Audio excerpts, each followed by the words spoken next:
မာနိကမိဖုရားကြီးကိုမြတ်စွာဘုရားကရှင်းပြလိုက်တယ်အမျိုးသမီး၄ဦးတည်းကပထမအမျိုးသမီးကရုပ်ဆိုးကြီးတန်တယ်မွဲတယ်သိငယ်တယ်ဆိုတာဟာတဲ့သူဟာဖြစ်လေရဘဝမှာဒေါသသိကြီးခဲ့တယ်ဒေါသကြီးုံနဲ့မကဘူးအလှူဒန်းလည်းမလုပ်ခဲ့ဘူးတဲ့သူတစ်ပါးကောင်းစားတာကိုလည်းမနာလိုစိတ်တွေများခဲ့တယ်တဲ့ဒါကြောင့်မို့ဒီလိုဖြစ်ရတာလို့ဒီလိုခေါ်တယ်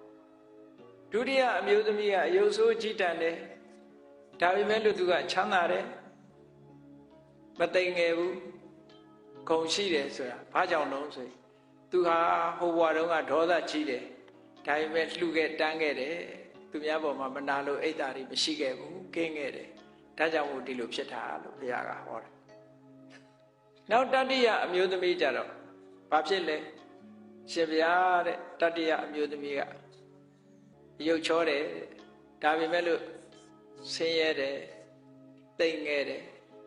ဟုတ်တယ်ဟိုဘဝတုန်းကသူကစိတ်ကိုဘယ်တော့မှမဆိုးအောင်စိတ်မဆိုးအောင်ထိန်းတယ်သဘောကောင်းတယ်ခန္တီတရားလက်ကင်ထားတယ်ဒါကြောင့်မို့ရုပ်ချောတာသို့တော်သူကမလှူခဲ့ဘူးမတန်းခဲ့ဘူး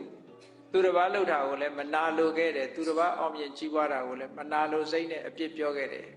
ဒါကြောင့်မို့လို့သူကဆင်းရဲမွဲတေပြီးတော့ဩဇာအာဏာမရှိတာသိငယ်တာတဲ့စတုထအမျိုးသမီးကအယုတ်လဲချောတယ်ပစ္စည်းဥစ္စာလဲပေါ်တယ်ဩဇာအာဏာလဲရှိတယ်ဆိုတာကြတော့တဲ့